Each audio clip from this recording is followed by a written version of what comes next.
Hey, how's it going everyone? My name is True Underdog, and today we're going to do a Yoshimitsu guide in Tekken 7. Now this guide is going to be a lot more casual than most of the guides I do. It's going to be a bit more freeform. Now with that being said, I don't want it to be as long as other Tekken guides on YouTube. I've seen some guides that last for 4 hours, and they're divided into 4 different videos. I don't want to do anything like that. I want to keep my video shorter if I can. If it does end up being an hour or so, that's the most we're going to do it. And for those of you who are concerned, please do not worry, there are going to be more Injustice 2 videos, so do not freak out. I am in no way abandoning Injustice 2, I love that game, I love NetherRealm. We're still making guides on that game, do not worry. I just want to capitalize on the Tekken 7 hype. I know many of you were excited for it just like me, and you want to see guides for some of the goofier characters, some of the crazy characters that no one else cares about, but damn it, we love them because they make this franchise so unique, and Yoshimitsu is my favorite fighting game character of all time, not just in Tekken. He is my favorite fighting game character, period. Rocking a different outfit in every single game, looking like Lady Gaga in every single game with a weird crazy outfit that freaks out everyone else on the roster, but you know what? We love him all the same. He's amazing. So without further ado, let's start this guide. Now we're going to start off with some pokes, then we're going to move on to the launchers, the extenders, how to end your combos, and if we have time we'll discuss the new moves and his stances as well. So let's get right into it. So first off, let's talk about his pokes. These are moves that you want to do in the neutral game, that you want to do to punish certain attacks. The first on our list are actually 10 frame moves, so they're good for punishing. There are some moves in this game that are faster than 10 frames, but as a golden rule, 10 frame startup is really good in this game. So to start things off, we have 1-1. This is my go-to punish because not only does it do good damage, it's a true combo, so the opponent cannot block once they've been hit, but also it forces the opponent into a crouching state. So at that point, your opponent has to do a crouching attack or a while rising move, both of which are not their faster options and won't lead to a full combo either. So it's my favorite go-to punish. You can also do 1-2. It's also a safe option. It does less damage and it leaves your opponent standing, but maybe it's your go-to because it's a bit easier, it's a bit faster, and you recover faster from it as well. So maybe that's your go-to punish of choice. For me personally, I still prefer 1-1. Next on our list we have 2-2. So 2-2 has better range, but both hit high, so the opponent could duck under both of these hits. With that being said, it's still 10 frames of startup, right? Still very fast, still does good damage too. So it's an all-around reliable move. I love doing it in the neutral and not just for punishes. I just throw it out sometimes because it's very safe, no risk on your end, just an all-around good move. Unless the opponent ducks under it and gets a counter hit sweep or something deadly like that, so keep it in mind, it can be ducked under, so be cautious, but it's still very good in the neutral. So the next attack string on our list is actually something that a lot of people forget about, which is 2 down plus 3. Now this attack actually hits low, and it's a true combo, right? It's a true combo. However, if the opponent blocks the first hit, they can still get hit by the low. Now do be warned, this string is unsafe on blocks, so it's not guaranteed to work, and it is risky, right? If that first hit gets blocked and the second hit gets blocked, you're in a lot of trouble. However, it's still a good move to keep in mind because a lot of players are expecting this. They're expecting 2-2, not 2 down 3, or maybe 2-3 they're expecting, but that's more of a combo extender. It's not as good in the neutral game, so I don't prefer it. But yeah, 2 down plus 3, while it is risky and unsafe on block, is a good move to keep in your arsenal, especially in the neutral if your opponent plays more defensively. Now, real quick, for any new players who don't know what safe on block means, safe on block means that if the opponent blocks my move, like say they block this, they can't hit me afterwards because I can block in time. I can still defend myself. Now the difference is if I do a move like say this, I'm very unsafe. Before I even hit the ground, the opponent can actually attack me and get a full combo on me. So that's very risky on my end. So you want to do moves that are safe on block unless you get a guaranteed hit confirm, and at that point anything goes, get your combos started, do your high damage stuff, right? But you want to know what moves are safe and can't be punished by your opponent. And again, like I mentioned earlier, a golden rule is 10 frames. If your move is -10 or fewer, like -8, -7, you're typically very safe, especially if done at a distance, like around here. You're pretty much guaranteed safe. Now, some characters do have moves that are faster than 10 frames, but it's very, very rare, and typically, as a rule, they have to be very, very close to you. So if there's any space at all, you're typically good with a -10 or lower move. So keep that in mind. Look at your frame data. There's not a ton of frame data out right now unless you have certain apps. I couldn't download the certain apps that have all the frame data, and even then I don't really trust them. But once the frame data is out there, keep track of moves that are -10 on block or lower. That's a good golden rule. Anything higher, the opponent could actually punish you with a full combo, and that's risky. You don't want that. At the very least, they're going to poke you with stuff like this, right? They're going to do 1-2s, they're going to do their 2-2s, all that stuff. All the 10 frame starters they're going to hit you with and get some free damage. And they'll also get the advantage because they hit you and now they're at plus frames. So you don't want that either, so just keep that in mind. look for moves that are safe on block. Okay, back to the attacks. Next up, we have down forward 4. This attack is great if you're at a distance that other attacks won't reach from, right? It's got good range, good startup, hits mid, won't lead to a combo, and not the craziest damage, but not bad either. It's pretty good damage, I mean, let's be honest. Not bad. 15 damage? Couldn't ask for much more than that, right? Pretty good stuff, good range, especially if you're outside that range where most attacks won't hit. Even your down forward 1, this is good, like boom, just catch him. Get him with that. Hit him with your toes. Hit him with your tip of your toes, Yoshimitsu. Good stuff, great move, great if you're just outside that close range, which Yoshimitsu typically wants to be at, but if you're a bit further out, down forward 4 is a great option. So next we have down forward 1. Down forward 1 has great range, it hits mid, so the opponent can't crouch under it. They'll actually get hit, by the way, if they're crouching. Mids or overheads in this game. So this will actually catch them, and it has great range. That's what makes it really good. So right about there is max distance, so it's a great move to throw out in the neutral. It's fast, it hits good, it's very safe on block. I think like -4 or -3 if the frame data I'm looking at is true. It's very safe on block, very good move. Please feel free to correct me in the comments if I make any mistakes. Let's all become better Yoshimitsu players together. This move is also good for picking opponents up off the ground if you do a move that knocks them down. So real quick, like this combo, I knock him down, right? And I'm going to do a follow-up, but I want to raise him up even higher for extra damage. I can actually use down 1 to pick him up even higher so that my high attacks actually hit him. So go ahead and check this out. Look at that, that was beautiful, right? So the down forward 1 actually raised him up a bit higher so other moves could actually hit him. So keep that in mind. That move is actually good for picking up opponents who have been knocked down onto the floor, and you want to raise them up just a little bit higher so your high attacks can actually reach them. Very important to keep in mind. Next up we have a famous move from Yoshimitsu, avoiding the puddle, which is up forward and then 4, right? Boom, real quick. This move is cool because not only does it hit mid and do a ton of damage, right? Knocks the opponent away, does good damage, but what I love about it is that it actually avoids low attacks, right? It crushes lows. So if your opponent likes to sweep or goes for a lot of low attacks, boom, catch him with this. Got good range, hop over that move and catch him with it. I love just throwing it out in the neutral every now and then. I even scream it out sometimes when I do it, like, avoid the puddle, boom, and just catch him with it. But I'm a goof like that. I think it gets in my opponent's head sometimes when I'm playing with friends and I do that. I just go, avoid the puddle. But it's an all-around good move, good range, avoids lows. I mean, for Pete's sake, a YouTube channel actually named themselves after this move, so you know it's a good move, right? Another good move to use in the neutral game can just be back 2-2. This hits overhead and then high, right? Knocks the opponent down. Now it's also safe on block and has good range. If the frame data that I'm reading is correct, it's safe on block and it just has good range. It's just a good move. It scoots you in, hits mid. So if your opponent's trying to crouch from a distance, just pop, catch him with this. Good stuff. All around good attack string. I use it a lot in the neutral because it's safe and it's very far away, so it's good for whiff punishing and it's not a huge risk on your end. It doesn't trade very often because you're far away, so at worst you usually get a whiff punish, not a trade. So I like this move a lot. I think it's a good option. Keep it in mind. Back 2-2. Another good move that I like to use in neutral that is safe on block is down forward 3, then 1. This has good range and it hits mid, so once again catches crouching opponents, scoots Yoshimitsu forward, and the second hit is guaranteed.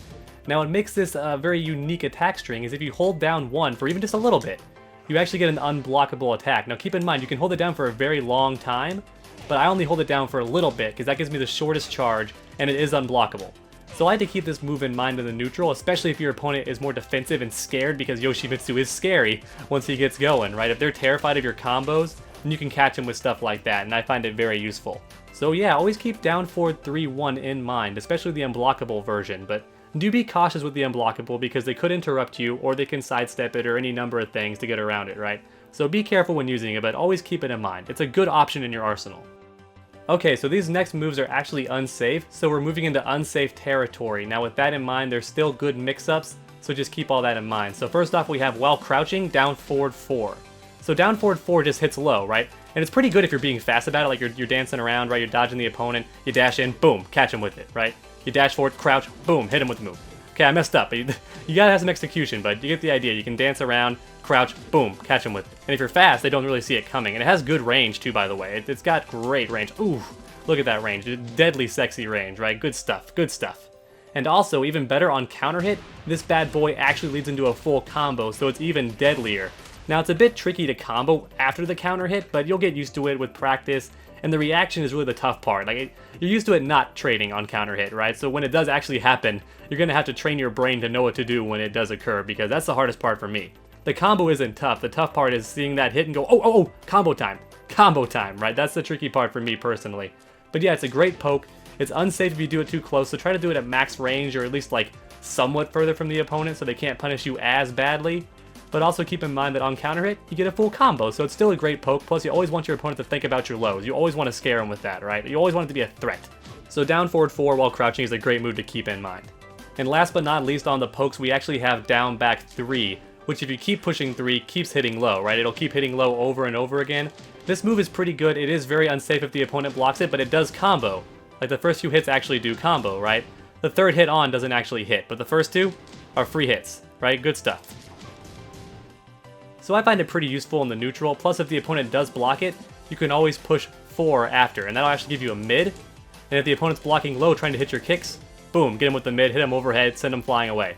Now, they can punish both, right? They can punish both options, or they can actually interrupt your kicks sometimes, or they can counter you. That's also a risk. They can block, and then do low counter and get a full combo on you. So don't be too predictable. I only do a couple of hits usually. I just want my guaranteed damage. I never go for the third hit or further. And always keep in mind with Yoshimitsu, if you keep going, he will get dizzy and fall on his ass. And once again, it's good to get your opponent thinking about those lows and keep them scared so your mids can start opening them up, right? So lows are always good to keep in your arsenal.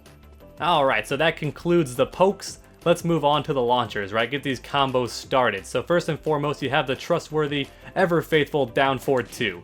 This will launch your opponent, hits mid, leads to some pretty good combos, and won't lead to the crazier ones, but it's always safe and reliable, so it's a good move. It's also safe on block, so no risk on your end. Just an all-around good launcher, right? Good range too, scoots Yoshimitsu forward just a little bit, so you can get that damage in there. Next up, we have up forward 3. Not as good of range, right? Doesn't scoot Yoshimitsu forward, but still a very reliable move. Hits mid, launches the opponent, and actually leads to more damaging follow-ups because it launches the opponent just a little bit higher, so you can get in certain screw attacks if you want, right? You don't have to settle for 2-3. You can actually do down 2-1, which is more damaging, and it's just a better combo extender in general because it carries the opponent a bit further. So that's the benefit of up forward 3.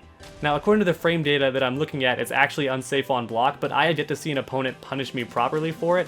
I've honestly been able to block it every time, so if they can punish you for it, it's likely just going to be some pokes like this. It's not going to be a full combo.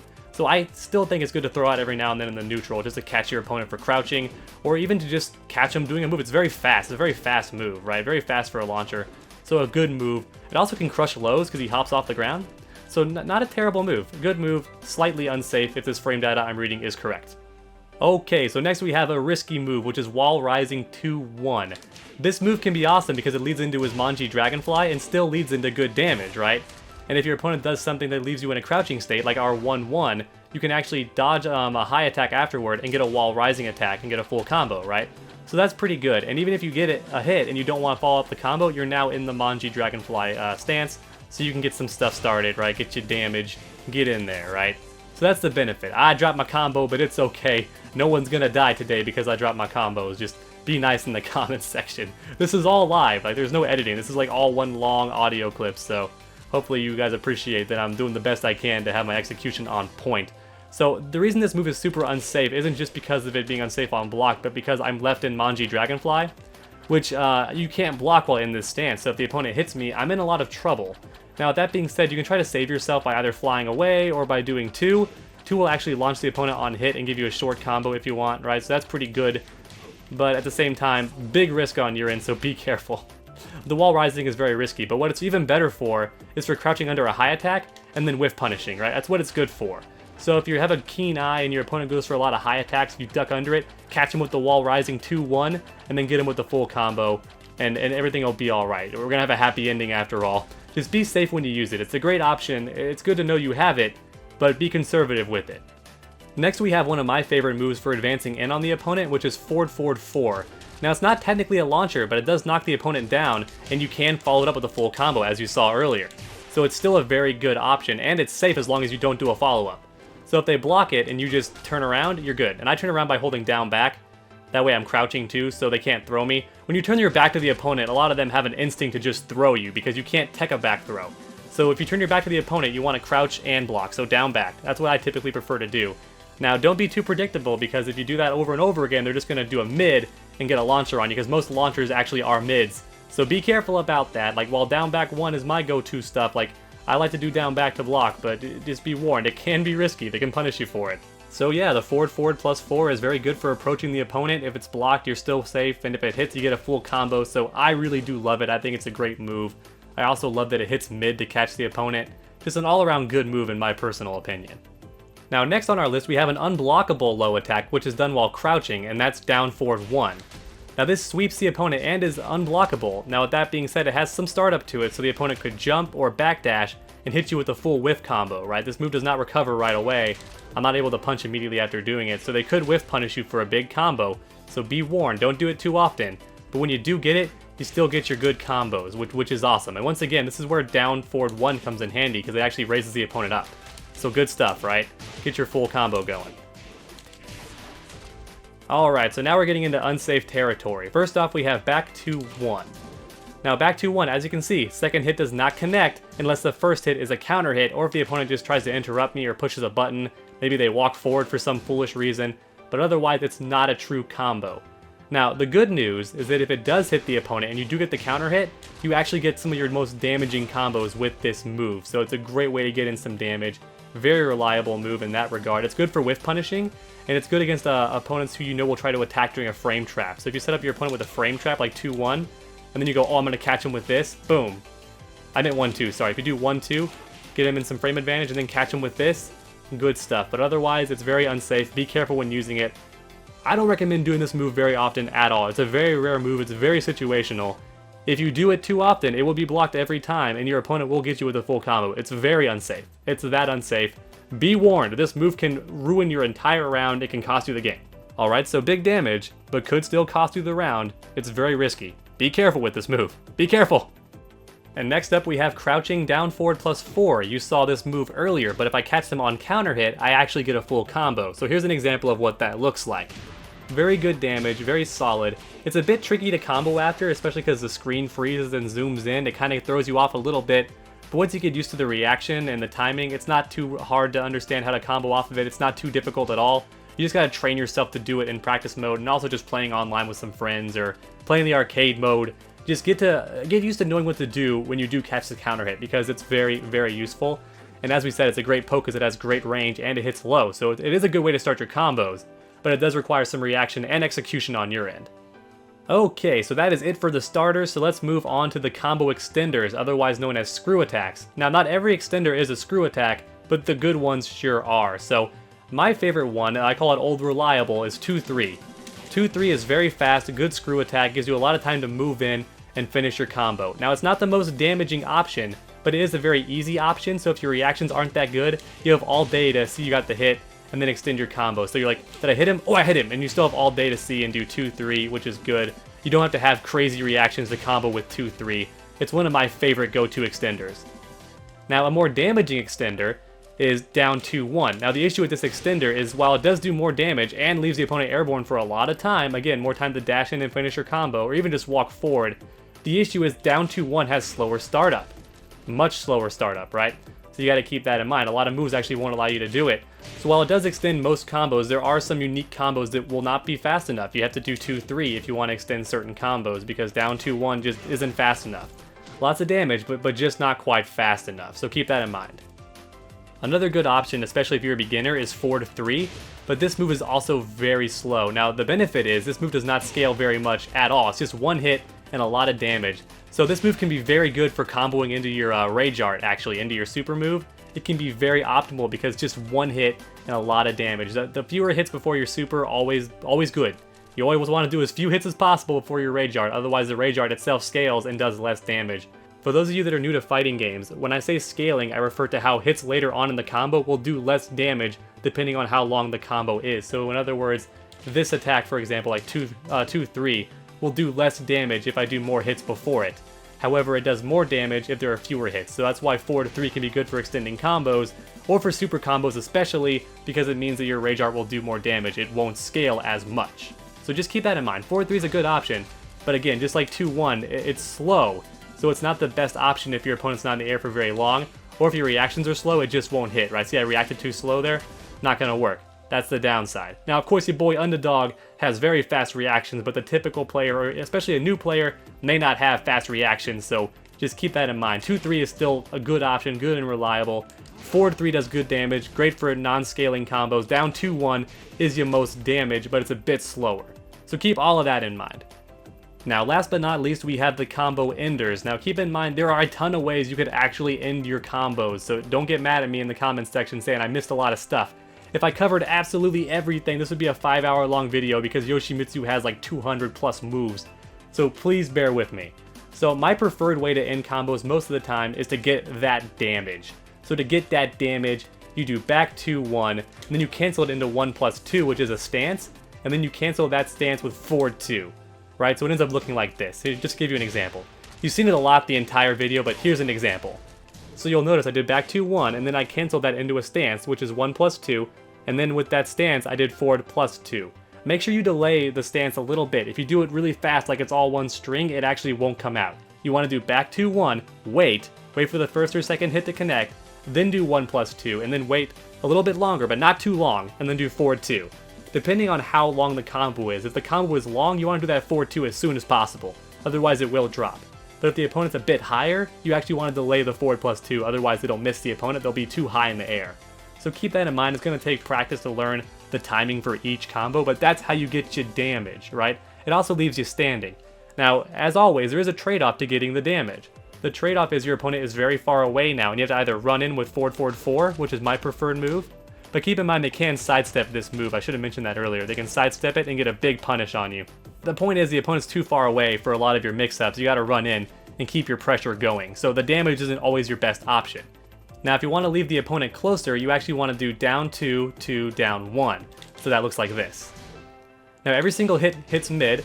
The third hit is not a true hit, so that's why you end combos with it. But as you can see, if I end the combo with this string, I actually keep the opponent closer to me. And that's the benefit of this move. See, now the opponent is much closer to me, and I can start my mix-up games. I can go for a mid, I can go for a low, I can go for a counter hit, I can go for a launcher, right? All sorts of stuff. The opponent's in the range that I want them to be at. I can also just poke him if I want to. I can just poke him. Just harass him with pokes, but the point is he's closer, which is typically what you want, which is why you see a lot of combos at tournaments ended with down 2-1, because that's your good ender for keeping the opponent closer. Now, if you want absolute maximum damage for certain combos, you actually want to do forward +3/+4, and then 2 at the end of the run. I just mash it most of the time. I don't feel like getting the timing down exactly. I just mash it. Now, this does a lot of damage, right? 32 damage, doesn't scale too much, great ender, but the issue is I'm left on my stomach, so the opponent can get up at the same time I do, and we're actually even, right? Now, with the wall, this actually isn't too bad because I hit him against the wall and I can get up faster, but otherwise it can be a huge risk. Not to mention you can hit the wall while doing this move actually, and you'll actually stun yourself and the opponent can get a full combo on you. So be very warned of this move, but it's still a great way to end your combos if you want the damage. You just want to end the round. This is how you do it. Look at this damage. 50? Oh, good stuff. And you can get more than that obviously, right? But still, very good damage, good stuff. Great stuff. Alrighty, dog, so that is how you combo with Yoshimitsu. It's also his good pokes, what to do in the neutral game, and just how to play him safe in general. So let's move on to some of the new moves that Yoshimitsu got in Tekken 7, because that's important to take note of. Especially if you're a veteran Yoshimitsu player, keep track of these new moves.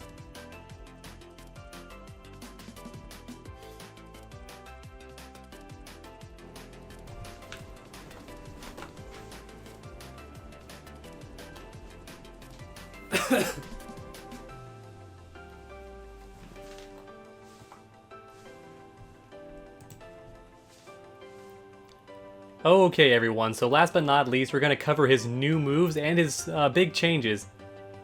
Alright dogs. Alright everyone, so last but not least, we're going to discuss his new moves in Tekken 7, as well as some big changes that you should take note of that are different from Yoshimitsu in past games. We actually will not have time for the stances in this video, I apologize for that, but if we included them, this would be an hour-plus long video, and I really don't want to put you guys through an hour-plus long video. So with that being said, some of these new moves are actually things we already discussed, so we're not going to spend much time on them, but we're still going to cover them just to make sure we're thorough. So first up, we have down forward 2. The new launcher. Used to it was a different move entirely in Tekken Tag 2 and past games, so now we have down forward 2 as a launcher for Yoshimitsu. We also have the screw attack, which was down 2-1, which was our good combo extender. That is also a new move for Yoshimitsu. And of course we have the wall rising 2-1, which is good for starting off our combos. I messed up there, my bad. So wall rising 2-1 looks like this. Can extend the combos. By the way, the screw attack while in Manji Dragonfly is 4. I didn't discuss that earlier. I think it's very important to note. Also, I don't think I told you that after you do forward, forward, forward, 2 actually is what I use to knock the opponent back up into the air. I use 2. So forward, forward, 4, and then 2. Sorry, just trying to be thorough in case I missed some stuff. My mistake, but I want to make sure that I don't leave you guys in the dark and that you do in fact know that that's the follow-ups in those combos. Yoshimitsu also has a new attack, which is up forward 1. Now, this is a special mid, make note of the purple coloring, so the opponent can actually block this while crouching or standing, but it will avoid low attacks. It's a low crush. So that's what makes this new addition pretty nice. Also has good range as well, very good range. So a good move to keep in mind and understand that you have available in your arsenal. Good little hop attack. Now the next changes are actually to his Manji Dragonfly, which is up 1+2. Now first up we actually have a new move for Yoshimitsu, which is forward 2. Now on counter hit, this will actually screw attack the opponent and knock them away for more damage, so good stuff. In certain situations you can probably even combo after it, although I'm not quite sure how you would combo after it. But it's a great wide sweeping attack, very good range, right? Look at the range on this bad boy. I'm trying to find max distance. It's not quite as good as I thought, but it's still good range, right? Not as godlike as I thought, but still good range. And it also hits horizontally, so it'll catch someone trying to sidestep unless they're crouching. So good stuff, right? Good move to keep in mind. A great addition to Yoshimitsu's arsenal. Also keep in mind that his 3-4 now actually combos on airborne opponents. Used to it just hit them, but while standing you get this cool animation, right? And it's unblockable as well. So that's always been a good option. However, it actually now still combos on airborne opponents, which is awesome. I've always wanted this because it always worked in Soul Calibur, but it never worked in Tekken, and that was made me a bit sad. As a Yoshimitsu player, made me a bit sad. But I am sad no longer because it now in fact combos, so awesome to keep in mind. 3+4 now combos on airborne opponents. Awesome stuff. Another good change to take note of is that 3 now puts the opponent in a crouching state. So not only will it hit low, but it actually leaves them in a crouching state, which once again allows you to bully them a bit more, because they now have only access to wall rising attacks or crouching attacks, so you can bully them a bit with mids and other stuff of that nature if you catch them with this move. Just kind of interesting, a nice change that I'm glad they added, because not only does it help you out, but it makes more sense, right? I'm taking his legs out, he should be forced into a crouching stance. I love this change. The next 2 changes are actually in reference to his flee stance, which is down 1+2. So first off, Yoshi can walk backwards now. He can walk backwards and flee. Used to that actually took him out of it, but now he can actually walk backwards. So you're probably wondering, well, how do I cancel it if it's not back? The answer is down back. Down back now gets you out of flee stance. Now the next big change is that his 1+2 now launches on normal hit. You no longer require counter hit, so if you catch the opponent with this, boom, combo city, right? Destination damage. Oh no, I dropped it. Forgive me in the comment sections, be nice. Alrighty dogs, so that concludes all I wanted to cover for Yoshimitsu in this video. If you want a video covering his stances and what you can do out of his stances, I'll make sure to cover that as well, so please post down below if you want that. Also post down below if you want any guides for certain characters or certain combo guides or anything else you want me to cover for this game in general. I'll be happy to do it in a video if it gets enough support and enough requests. So please post those comments down below and make your voices heard. Also, if you enjoyed the video, please leave a like while you're down there as well. If you want to support my channel and look good while doing it, please check out my t-shirts. The link is in the video description and in my comments as well. If you want to support the channel more directly, then please stop on by my Patreon. And if you haven't already, please subscribe, because we have content on this channel every single week. It's never a dull moment on Underdog Gaming. So make sure to come back next time, and as always, stay underdogs.